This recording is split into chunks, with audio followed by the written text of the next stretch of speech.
Okay, hello everybody. I hope you can hear me also online. So I want to warmly welcome you to this Aleksanteri Visiting Fellows Seminar. And so I have a pleasure to introduce our speaker, but before I go to that, so I just want to tell you that we will have first the presentation. And it takes as long as it takes. And when Tetiana has finished, so then we have time for questions. And you can ask questions by writing them into chats, or you can raise your hands. So I'm trying to follow all these raised hands or questions in the chats. So I have a pleasure to introduce you all, our visiting fellow and visiting presenter, Tetiana Perga. She is leading researcher, Institute of World History, National Academy of Science of Ukraine. And she, at the moment, well, so obviously she is in Helsinki, but before that she was a research fellow at the Heidelberg University in Germany. Tetiana will talk us about battle for RACs in the Ukrainian SSR in the 1920s, early 1930s. So, Tetiana, the floor is yours. Thank you very much. Good afternoon. It's my great pleasure to be here in person in the Aleksanteri Institute and present my personal achievements and achievements of Ukrainian research and Ukrainian science, because before this period I had only online contacts with the Helsinki University. I was at times guest lecture during the course of Dr. Inna Sukhenko Chernobyl studies. And that's why I'm happy, and I hope my research will be interesting, and I will hear your feedbacks and maybe critics, maybe advices and your questions, and this will help me to develop further my project and improve it. My project is devoted to the recycling of RACs in the early Soviet Union. Please, slide 2. And this is a part of a wider research which is devoted to the conceptualizing of the waste policy in the Soviet Union. And despite RACs had not such strategic importance for the Soviet Union as metal and paper, this case is very interesting. For example, it can demonstrate us the peculiarities of developing the waste policy in the Soviet Union as a totalitarian state, as a representative, as a country which presents the East Europe. And it also can ask to understand and at least to make a look at the developing on the colonial practices of the Soviet Union, particularly such practice as the pumping of resources from the periphery. The geographical focus of my research is the Ukraine. Ukrainian SSR was the largest and the most economically developed republic after the Russian Federation in the Soviet Union. And my research is based on the primary sources. Ukrainian archives are very rich and contain many documents which have never been investigated and introduced into the scientific circulation. So I tried to do this. And of course, I used analysis of the Soviet press, of the periodical Soviet and the scientific popular literature. However, I would like to stress that there is some problems with sources, because the Soviet Union have never published official statistics on the waste. And that's why the information from the Ukrainian archives and data is extensive, but it is quite, it is very fragmented.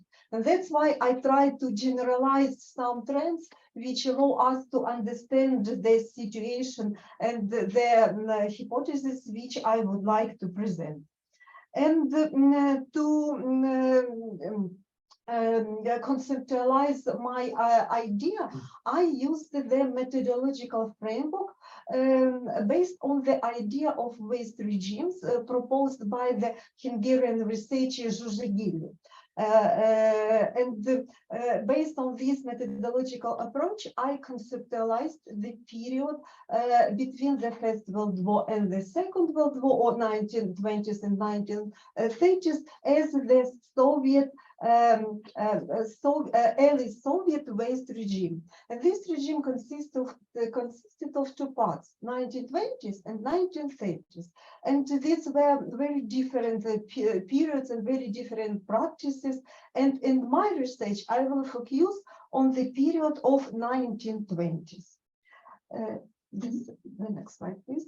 And to begin my report, I would like to make a very short excursion to the history of recycling and recycling of rugs. Of course, the practice of recycling was not new, and it was invented many centuries ago, and it was very popular in many countries, or in European countries, in the Russian Empire. And the practice of rug collection was invented in result of the development of the paper industry. And in the 18th and 19th and early 20th centuries, rugs were the main source for the paper production. And on the territory of Russian Empire, this practice was also highly developed, and the demand for rugs in the Russian Empire was about 2.5 million of pudi, or about 42 tons. However, the potential capacity of a Russian rug market was 2 times more. And I decided to calculate the cost of transactions with rugs. And according to my estimations, it was from 3.7 billion of rubles to 4.2 or 0.3 billion of rubles. So one can see that this practice were quite popular and wide. The next slide, please. At the beginning of the 20th century, the spheres where rugs were used increased. And in a parallel to the paper industry, in many countries, and particularly in Europe, they were used in textile, construction, haberdashery, chemical industry. And I would like to make a small comparison with the Nazis Germany of the same period. And one can see that, for example, in 1928, the German industry consumed 130,000 of rugs, and about 40% were used by carpet and paper industry, about 40% were used by textile industry, and about 10–15% were used by upholstery. However, the German Nazi German could not provide its economy by the necessary quantity of rugs, and that's why it's imported rugs, and particularly from the Soviet Union. And only during 3 years, from 1928 to 1930, the export of rugs from the Soviet Union increased in 9 times. The next slide, please. And now I would like to devote the main part of my report to the Soviet Union.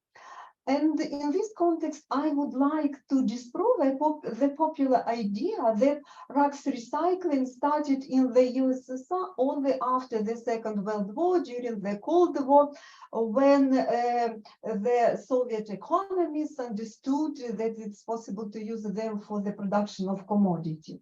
And in this research, I would like to argue that a wide-scale recycling programs started in the Soviet Union in the first days after its establishment in the early 20s. And like in many other countries, these programs aim to expand the raw material base of the Soviet industry and increase the economic potential of the Soviet regime. And the Soviet economy at all, and particularly of this period, 1920s, 90s, 1930s, is characterized by many researchers as a shortage economy or economy of deficit.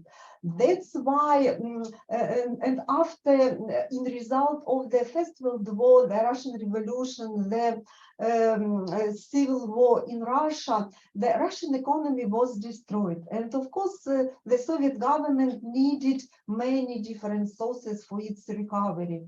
And that's why waste were considered as a very important additional raw materials for the Soviet economy. And many researchers also state that the First and the Second World War were the triggers for the introduction of wide-scale waste recycling programs, and Soviet Union was not a unique country. And the origins, as I said, the origins of this policy was the necessity to recover this and rebuild the Soviet economy. And the first step in this field was done in 1918, and the Department for the Disposal of Unusable Items was established in the Supreme Council of the National Economy. And then a number of different decrees were adopted in the beginning of 1920s and 30s, and they were of general character or devoted to different waste. However, the interesting fact is that there were no any decree adopted which was which connected to rugs. However, this doesn't undermine the importance of rugs for the Soviet economy, because its the importance for the Soviet economy was actualized through the importance of the paper industry. The next slide, please. As I said, the rugs had rugs and many other waste. They had a great importance for the Soviet economy, and that's why the Soviet economists, they reconceptualized and reevaluated rugs. And the rugs were perceived as the unused treasures, as gold in landfill, and this terminology was used not only by the experts and party officials, which I found in archives, and it was a high propaganda company in the Soviet Union, and many newspapers and ordinary people began to use these terms. However, the Soviet experts, they distinguished between the waste and trash. Waste considered to be recyclable residues, and trash waste that was mostly unused. And the Soviet experts argued that the trash caused a double harm or double losses to the Soviet economy, because the first, it was the funding was necessary for the collection of this trash, and another additional funding was needed for the transportation or removal of this trash. That's why there were double losses. And that's why the task was set before the different bodies to prevent waste from transforming in trash. The next slide, please. The rug in the Soviet context, the rugs were demanded both by the domestic industry and the export. Some words about rugs for the Soviet industry. As I said, that in the many countries, and of course in the Soviet Union, rugs were the main raw material for the production of the paper industry. And that's why in my research, I will look on rugs through the prism of paper industry. However, there are some explanations in this context. the peculiarity of the development of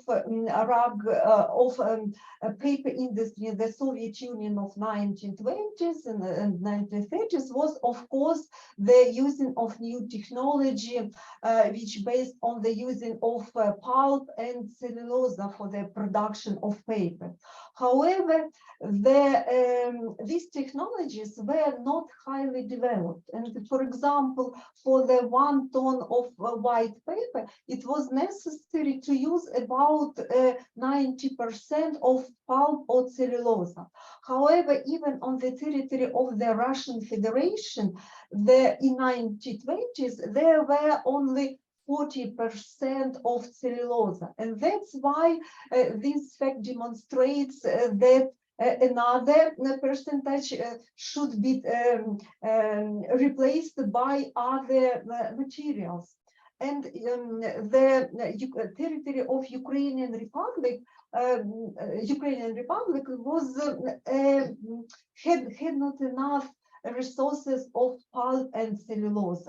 However, the Soviet government put the task to increase the paper production, and that's why Ukrainian case demonstrates how the Soviet authorities try to solve this question. And the only one substitutional resource were rugs. Of course,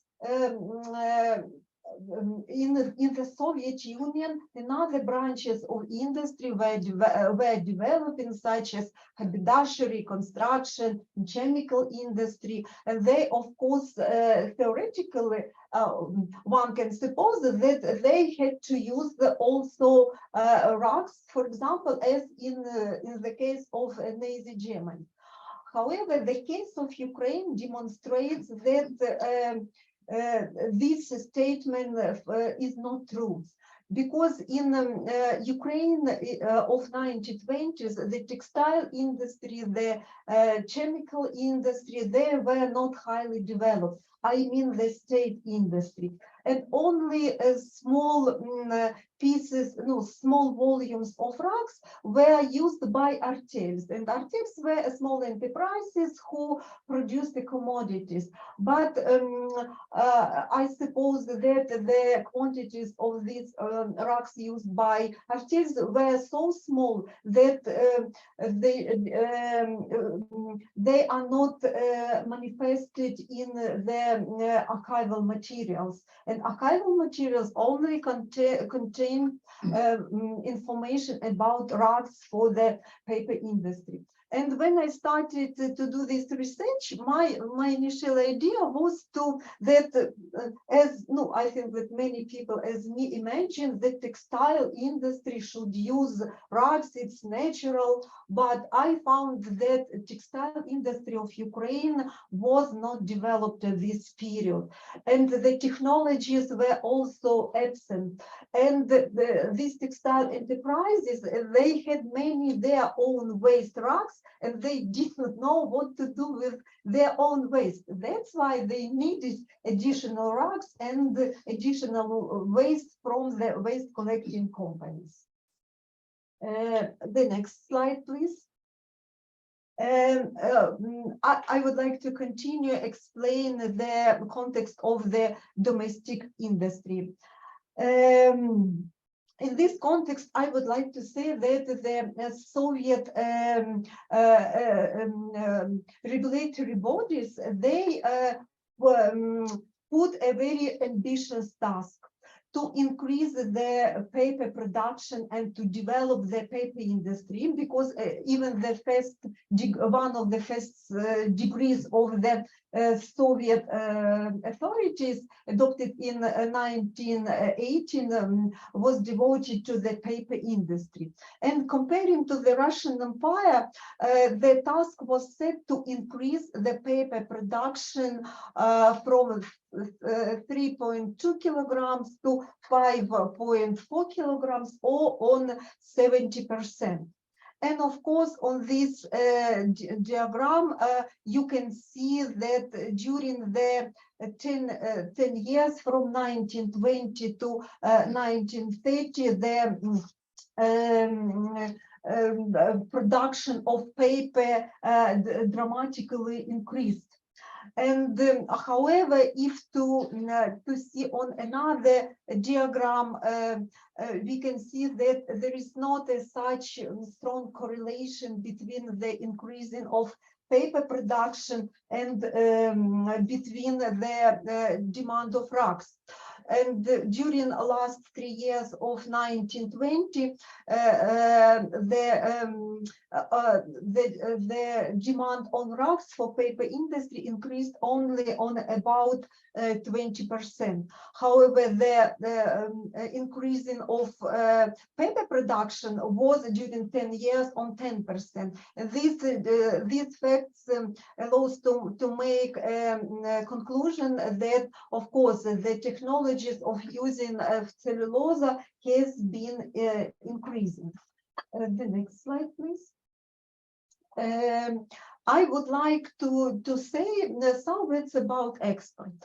When I began to analyze the documents and export documents, I had the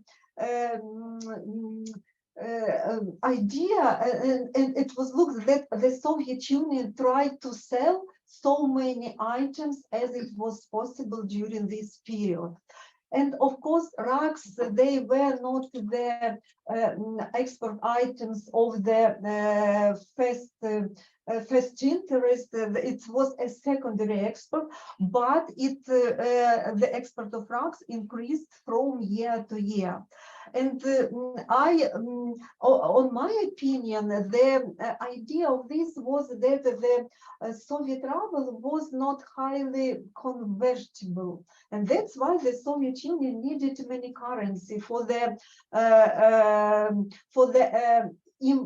export of different materials, and particularly when industrialization started, for the export of tractors, different equipment, and so on. And that's why it tried to sell as much as possible items, and that's why the rugs became also a very interesting and perspective field for the export. However, the situation was also very interesting. Why? Because when I began to analyze the price of export and the reviews of the Russian of the Soviet exporters and their letters and correspondence, I found that in most cases, rugs were produced without any profit, without any efficiency, and the largest efficiency was maybe some %, and in many cases there were even losses. And it is possible this situation explained by a number of factors. Of course, rugs is not a unique group. It consisted of different sorts of or grades of rugs, and the most valued both for the Soviet economy and paper industry and for the export were two types of rugs, canvas and linen. And of course, they were highly valued. And another grades of rugs such as chintz, calico, midcal, they were not valued. And the strategy of the Soviet exporters was to introduce on the international market low valued grades of rugs with the help of the high valued grades of rugs to receive this currency. And that's why this was the economic reason of this export and even not efficient export. And another reason was ideological, because I think that the Soviet Union wanted to cover as much as more gaps or places on the international market, and to present itself as the strong and promising exporter, and particularly in 1928-29, when the Great Depression started, and there were many, of course, problems and on the international market, the Soviet Union tried to export as as it can, as much as it can, items, including rugs, and in many cases it decreased the prices of for different things, commodities, rugs, and it was some kind of price dumping. But of course, it was for the Soviet Union in the context of the problems which I described. It was profitable. And so the center's ambition, plans, and tasks for the waste collecting have shaped its policy towards the periphery, in particular towards Ukraine. And it was manifested in the pumping of rug resources. However, it was a hard task for many rug pickers and for the center to pump rugs from Ukraine. The next slide, please. Because the Ukrainian rug market had a number of peculiarities. The one peculiarity was that capacity of Ukrainian rug market was limited, and neither the poor population and nor the Soviet enterprises, in particular industrial, textile enterprises, and many others, they could not produce the quantity of rugs which was needed by the Soviet economy. And of course, we should take into account that there were many cases when the Soviet Union periodically increased the plans, and there were unexpectedly things, and these additional plans, they also pressed on the market.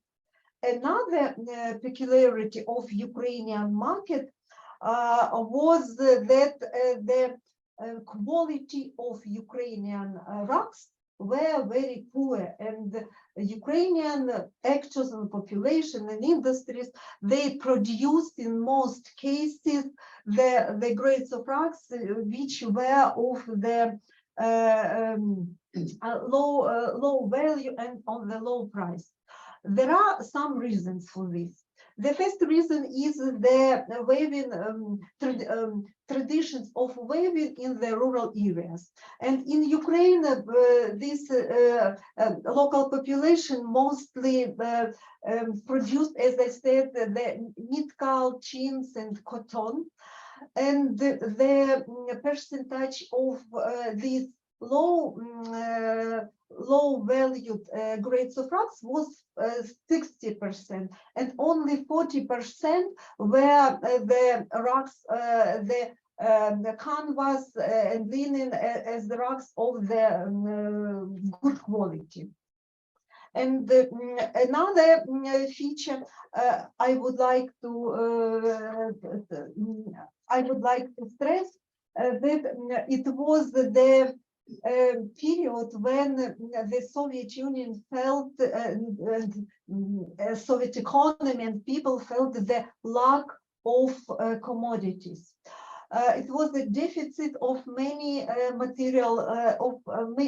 material things, and particularly of the clothes, of fabric, and of course the next feature, it was the very big schisms or disparity between the prices for rugs, the prices of for purchased rugs from population, and the prices of fabric on the shops. And for example, in the beginning of 1920s, the one pud of rugs, its pud is about 16 kilograms, costed only 5 or 6 kopecks. And at the beginning of 30s, it costed about 1 ruble, 90 kopecks, or 1 ruble and 20. It's 16 kilograms. However, the meter of fabric on the shops costed from 3 to 6, 7, and even 10 rubles. And of course, such disparity between prices, it's actualized the many practices of repair, which were very popular in the Soviet society. And some researchers even name the Soviet society as a society of repair.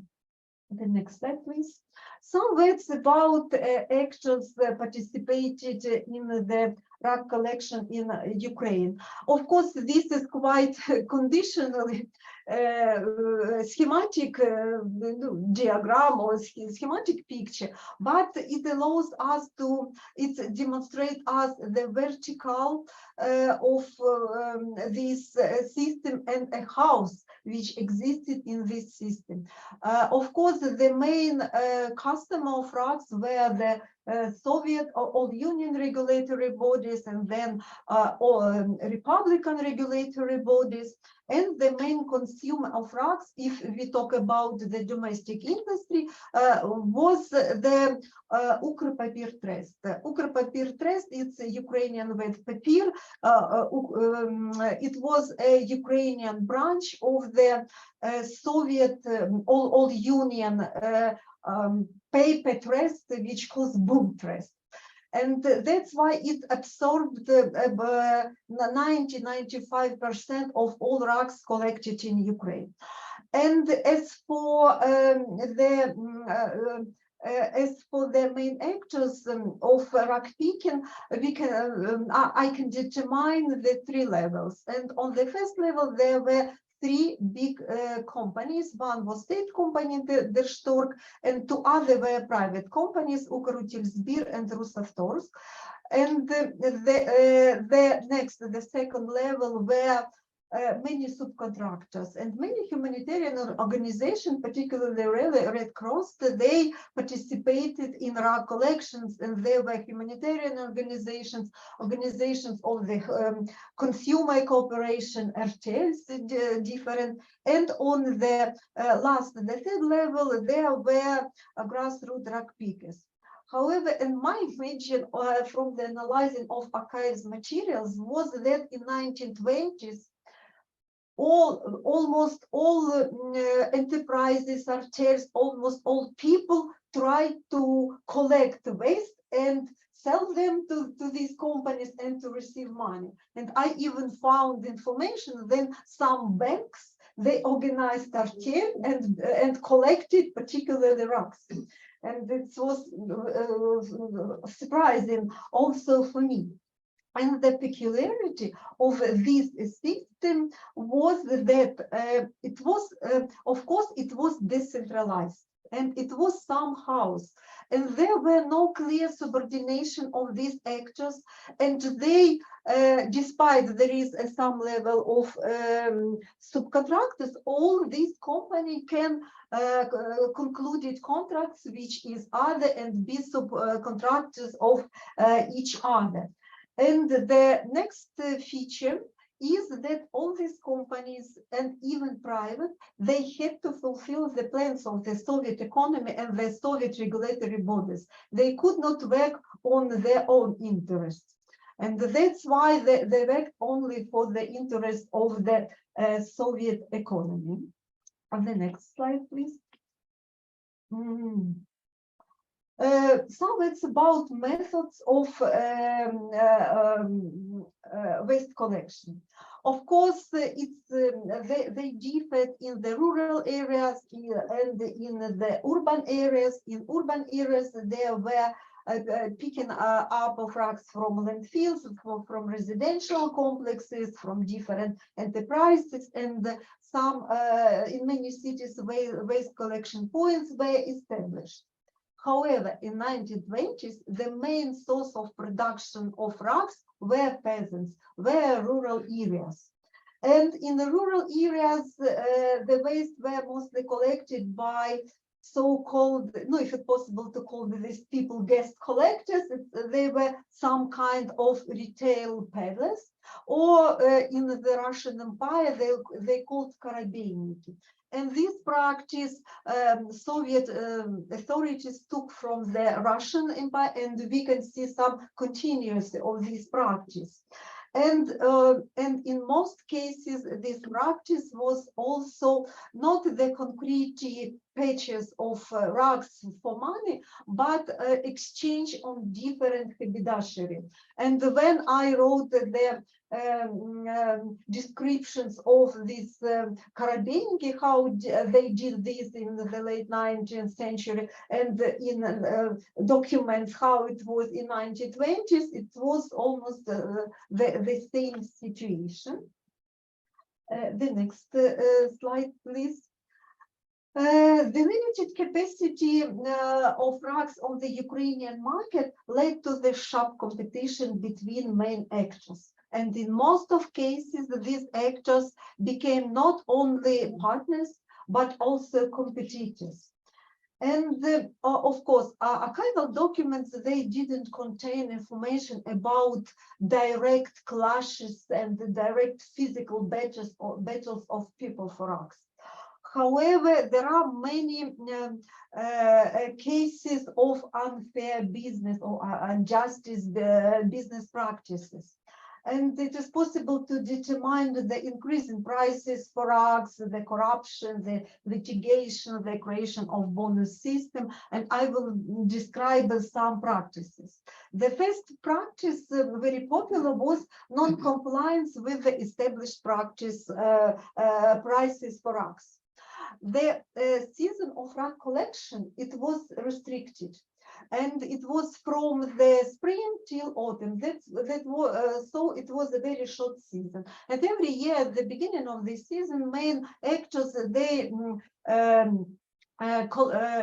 concluded such some agreements called conventions, and these conventions, they fixed the prices for rugs, the number of points, and so on. And very often waste collectors, they violated these conventions, and they increased price. And of course, population hand over their rugs to these companies. The next practice was high advances for the grassroots rug pickers. The peculiarity of rug picking was that grassroots rug pickers, they concluded agreements with the companies and took advances. And with these advances, they went to the rural areas and bought rugs from population. So the higher the advances, the more rugs they could acquire and more commission they could receive. And that's why having access to finances and possibility to give advances to grassroots rug pickers was the competitive advantage. And of course, in this context, the state company Der Stork, it was in privileged position. It had free access to money, and the private companies, they had to take credits from the banks, and it was very hard, and it's increased the price of these operations. And another, of course, the actors decided to solve this problem. They concluded different agreements. I will not detailize this. The next thing I would like to point is the forhozes. The practice of transportation of rugs from the rural areas in 1920s was very primitive. Of course, there were hoses with carts. And cars or automobiles, they were not used because at that period they were absent. Only at the beginning of the 1920s, some automobiles were given to Soyuz team. And of course, the same situation, for the forhozes was a deficit on the market. And of course, Der Stork was in privileged position, and it could acquire this and the private collectors faced many problems, and there were many cases that they could not provide this fodder, and their rug pickers left their work and go home. So that's why this disrupted their plans and worsened their image. The next feature is the encouraging of population. As I mentioned above, population was poor, and particularly in rural areas, they had not enough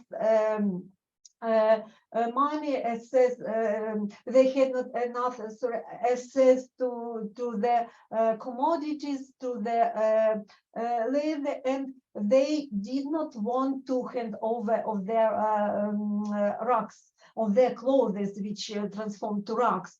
And the Soviet rug pickers, they used the practice from the Russian Empire, this practice of exchange of rugs for haberdashery. And in 1930s, it was a system that it was, now I'm analyzing the 1930s, that it was impossible to acquire rugs without this encouraging of population.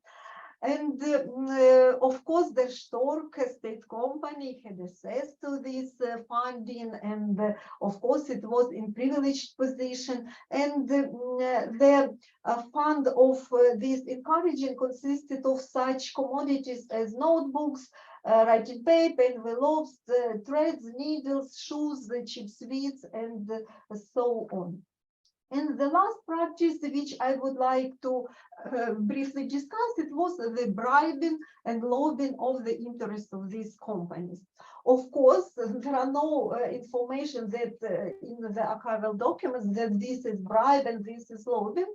But, for example, there were such situations when unexpectedly, without any explanations, some companies were removed from the market. And for example, Rusavtorg company faced this practice, and more, all rugs which were collected by its collectors, they were taken out and given to the Stork. And of course, it is impossible to explain such cases without corruption or something else things. The next slide, please. Of course, and this competition, it's established a house on the market, because the impossibility to fulfill plans, it's pushed waste collectors, for example, to, as I said, to increase price. And this developed a spiral, how can I say, spiral of increasing prices, of the agitage, and even some, representatives of regulatory bodies by themselves, they state, and this is, I saw this in correspondence, that this harm to economy, it's impossible situation, and so on. And that's why they try to regulate this situation, of course, by directive methods. And one of these methods was, as I said, it was the conducting of conventional agreements. But this mechanism was not enough effective, because there was not any punishment for the violation of these agreements. And another mechanism which regulatory bodies, particularly Narkomtorg was a National Commissariat of Trade. It tried to use the zoning of the territories, but of course this mechanism had both positive and negative features. For example, positive feature it was of the zoning was that theoretically it might prevent the competition, but in reality zoning demotivated some rug pickers, because the resources of the rugs were located in Ukraine in different places, and there were very poor regions, and collectors who had to work there, they understood that they cannot fulfill the plans, and this demotivated them. On the other hand, the abolition of this mechanism, it's vice versa, increased the competitions, and of course companies try to cover more territories, increase price, and so on. And that's why the situation deteriorated by the end of 1920s. The regulatory bodies, they could not manage their situation. It was the chronicle non-fulfillment of plans, and in addition, the industrialization started, and industrialization demanded more and more rugs, and it was a great fear among the representatives of party apparatus, regulative bodies, that if such situation would continue, it will be impossible to fulfill new plans, and especially taking in account that the center pressed to periphery fulfill these plans. And in the result, the Devstork was in privileged position, and two private companies, they were removed from the market. And in 1929, Rusavstorg, and in 1930, Ukrutilsbir, they were closed and removed, and the only one state company left in the market. And in 1930, Ukrutil company, a new state company was established. And in 1932, all union company Soyuz-Util was established, and it absorbed Ukrutil in 1932. And this marked the transference from the decentralized system of waste picking to the centralized system. And I would like to make some conclusions. The Soviet Union's policy of pumping resources from the periphery began from the first days of establishment of the Soviet Union. And it affected not only natural resources, but also resources of waste, particularly the resources of rocks, as well as particular of metals and other resources. And resources of rocks, as well as other resources of other waste, were seen as a very valuable materials for the economic maintenance of the Soviet totalitarian regime. And ignoring the systematic problems and imbalances of the Soviet economy, which prevented the production of large quantities of rocks, the central regulatory bodies implemented this policy through the directive management methods. And this led to the formation of multi-level conflict. The first dimension of this conflict was the conflict between the center and periphery. And this conflict is manifested in the dominance of interest of Moscow without the taking in account the interest and the realities and possibilities of republics, and particularly Ukraine, in the production of rocks. And it led to the closure of these two private companies, which were big waste collectors. And another dimension of this conflict was at the level of periphery, and it was the conflict between many actors, particularly between many waste collectors. And of course, this consequenced the using of the unfair business practices, the refusal of population to hand over their rocks. And as I said, that this had another consequence, the introduction of the encouraging system of population to hand over rocks. And in reality, if to calculate the real profitability of the rock collection process, taking in account also this encouraging system, the real effectiveness can be very low, if it really was. But no one calculated this efficiency, and it's only my hypothesis, and maybe I will develop it in the future. Thank you very much. Sorry for so long time.